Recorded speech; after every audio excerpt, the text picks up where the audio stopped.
Je vous le disais, c'est dans ce contexte de fuite de données top secrètes sur la modernisation de l'arsenal nucléaire russe que la Biélorussie, alliée de Moscou, annonce que des missiles Oreshnik vont être déployés sur son territoire.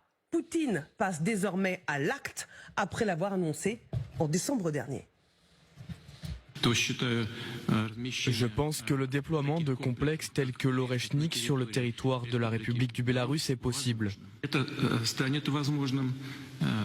Cela deviendra possible, je pense, au cours du deuxième semestre de l'année prochaine.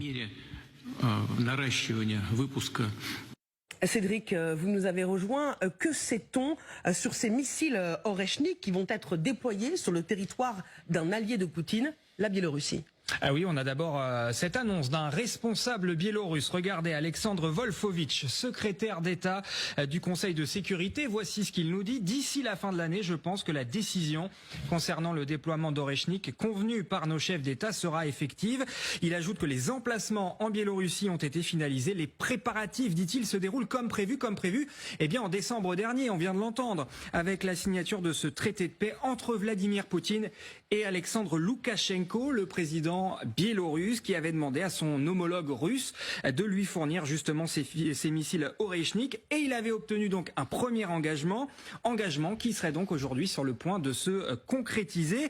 Les services de renseignement ukrainiens, eux, sont quand même un petit peu plus dubitatifs. Ils n'y croient pas vraiment. Regardez ce que nous dit le chef du renseignement extérieur. Loukachenko affirme qu'ils auront Oreshnik d'ici la fin de l'année, mais cela ressemble à un vœu pieux. Fin de citation, Marie-Aline. Cédric, quel est l'enjeu autour de cette Oreshnik? Pourquoi un tel intérêt des Biélorusses? Alors, l'Oreshnik, je le rappelle, c'est le petit dernier, le nouveau-né des missiles russes, et il est entouré, il faut le dire, de pas mal de mystères, d'interrogations.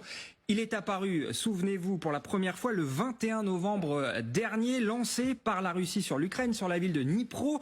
Vous voyez d'ailleurs les images des impacts ou des impacts supposés à l'époque. Ce jour-là, aucun mort, seulement quelques dégâts matériels. Pourquoi? Parce qu'il n'y avait pas de charge explosive dans ces missiles. Mais les Russes, eux, entretiennent l'ambiguïté sur la capacité de ce missile à porter une charge nucléaire, d'où l'inquiétude de la communauté internationale. Écoutez comment Vladimir Poutine parlait de cette Oreshnik en décembre 2019 à la télévision. Il n'y a aucune chance d'abattre ces missiles.